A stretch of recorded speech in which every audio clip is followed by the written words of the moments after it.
நான் அரசியலுக்கு வந்து சம்பாதிச்சு இடம் வாங்க போகிறது கிடையாது. நான் இடம் வாங்கிட்டேன். நான் அரசியலுக்கு வந்து சம்பாதிச்சு வீடு கட்ட போகிறது கிடையாது. நான் வீடு கட்டிட்டேன். நான் அரசியலுக்கு வந்து சம்பாதிச்சு ஒரு 35 லட்ச ரூபாய்க்கு கார் வாங்க வேண்டியது கிடையாது. நான் ஆல்ரெடி 35 லட்ச ரூபாய்க்கு கார் வாங்கிட்டேன்.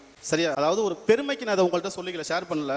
கடவுள் புண்ணியத்தில், உங்களுடைய புண்ணியத்தால் நல்லபடியாக என்னுடைய பிஸ்னஸும் சரி, நானும் சரி நல்லபடியாக போயிட்டுருக்கோம். அப்புறம் ஏன் இந்த அரசியல் வாழ்க்கை? பதவிக்காக எம்எல்ஏ ஆகணும் அப்படிங்கிற ஆசையா அப்படின்னு பார்த்தா சத்தியமாக எனக்கு கிடையாது. நான் உங்கள்கிட்ட கேட்குறது ரெண்டே விஷயந்தான். நான் பிஸ்னஸ் பண்ணிகிட்டு இருக்கேன், நல்லா போயிட்டுருக்கு, எந்த குறையும் கிடையாது.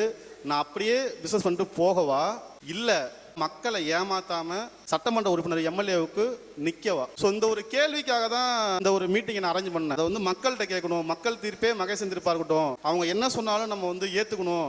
என்னோட மனசு திருப்தி ஆகணுங்கிறதுக்காக நீங்கள் வாங்க.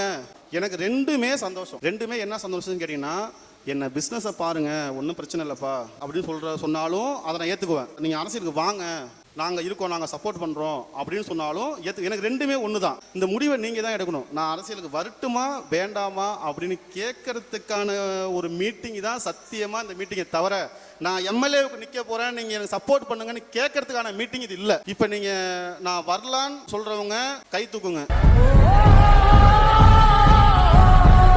இல்லை, எனக்கு நீங்கள் வேணான்னு சொன்னாலும் சந்தோஷம் தான். நான் உண்மையாக சத்தியமாக எனக்காகலாம் யாரும் தூக்கல. ரொம்ப நன்றி.